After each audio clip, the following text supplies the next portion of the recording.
কল্পনা করুন তো গভীর রাত, শুনশান নীরবতা চারদিকে। আপনি কোনো কারণে বাইরে বের হয়ে দেখতে পেলেন সূর্যটা ডুবে না গিয়ে এখনো ঝুলে আছে দিগন্তে। সূর্য থেকে বিচ্ছুরিত কমলা আলোক রশ্মি আলোকিত হয়ে আছে দিগন্ত। অপার্থিব সেই আলোর আভায় উদ্ভাসিত হয়ে আছে প্রকৃতির চারপাশ। মধ্যরাতে সেই আলোয় আপনি রাস্তায় হাঁটছেন, অবিশ্বাস্য তাই না? মধ্য দিবসের সুনীল আকাশে প্রজ্বলিত সূর্য দেখতে আমরা অভ্যস্ত। সেই আমাদেরকে যদি মধ্যরাতের অন্ধকার আকাশে জ্বলন্ত সূর্যের কথা বলা হয় তাহলে অবশ্যই চোখ কপালে উঠবে। অবিশ্বাস্য হলেও এটাই সত্যি যে নরওয়েতে এরকমটাই দেখা যায়, তাও আবার হরহামেশাই। তাই এটি কোনো অবাস্তব কিংবা অতি প্রাকৃত ঘটনা না, কিন্তু আপনার মনে নিশ্চয়ই এই প্রশ্ন জেগেছে যে এরকমটি কেন হয়। তাহলে চলুন জেনে নেওয়া যাক নরওয়ে সম্পর্কে। তো স্বাগতম আপনাদের রহস্যময় ভুবনের একটি নতুন এপিসোডে। উত্তর ইউরোপে অবস্থিত নরওয়ে দেশটি স্ক্যান্ডিনেভিয়ান উপদ্বীপের পশ্চিমের অর্ধেক জায়গা দখল করে আছে। এদেশের পূর্বে সুইডেন, দক্ষিণে ফিনল্যান্ড এবং পশ্চিমে রাশিয়া অবস্থিত। স্ক্যান্ডিনেভিয়ান এই দেশটি রাজতন্ত্র দ্বারা পরিচালিত। নরওয়ের আয়তন 3,85,252 বর্গ কিলোমিটার।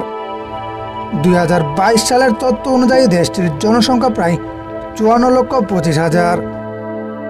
নরওয়ে উত্তর ইউরোপের ফিনস্ক্যান্ডিয়ান শিল্ডের মধ্যে স্থান দখল করে আছে। ফিনস্ক্যান্ডিয়ান শিল্ড অত্যন্ত শক্ত বেডরক, যার বেশিরভাগই গ্রানাইটের সমন্বয়ে তৈরি। তাপ এবং চাপের দ্বারা গঠিত উপাদান নিয়ে এটি নির্মিত। ধারণা করা হয় এর বয়স 1 থেকে 2 বিলিয়ন বছর। এই দেশের বিস্ময়কর প্রাকৃতিক সৌন্দর্য যে কাউকে মুগ্ধ করবে। রূপকথার গল্পের মতোই সুন্দর নরওয়ে। আছে সমুদ্রকাত আরোরা বলিয়ারিস, তুষার ঢাকা বিশাল মালভূমি এবং অবিশ্বাস্য সুন্দর সব পর্বতমালা। প্রকৃতির পাশাপাশি আছে আধুনিক শহরের উপাখ্যান। বিশ্বজুড়ে নরওয়ে শান্তির দেশ হিসেবেও পরিচিত। প্রতি বছর আলফ্রেড নোবেলের মৃত্যুবার্ষিকীর দিনে 10 ডিসেম্বর অসলোর বিশ্ববিখ্যাত সিটি হল থেকে নোবেল শান্তি পুরস্কার দেওয়া হয়। শান্তির প্রতীক স্বরূপ অসলোর জাহাজ বন্দরে একটি শিখা চির প্রজ্বলিত করে রাখা আছে সেখানে। নিশীথ সূর্যের দেশ নরওয়ে। কেন নরওয়েকে নিশীথ সূর্যের দেশ বলা হয়? কি এমন কারণ আছে এর পেছনে? উত্তর গোলার্ধে অবস্থিত এই দেশে দিন শেষে দিগন্তের ওপারে সূর্য টুপ করে হারিয়ে যায় না, বরং স্থির হয়ে থাকে। ফলে দিবারাত্রি 24 ঘন্টায় সূর্যের আলো পাওয়া যায় এখানে। কখনো কখনো সূর্য ডুবলেও তা মাঝরাতে।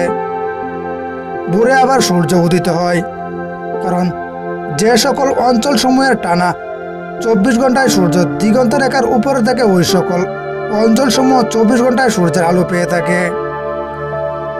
একইভাবে সূর্য যখন দিগন্ত রেখার নিচে অবস্থান করে তখন ওই অঞ্চল সমূহ 24 ঘন্টায় রাতের অন্ধকারে থাকে। প্রকৃতির এই আশ্চর্যজনক ঘটনাকে হোয়াইট নাইট বা শেষ রাত্রি বলা হয়। নরওয়ে ছাড়াও আরও কিছু দেশে এরকমটি ঘটতে দেখা যায়, যেমন সুইডেন, ফিনল্যান্ড এবং আইসল্যান্ড।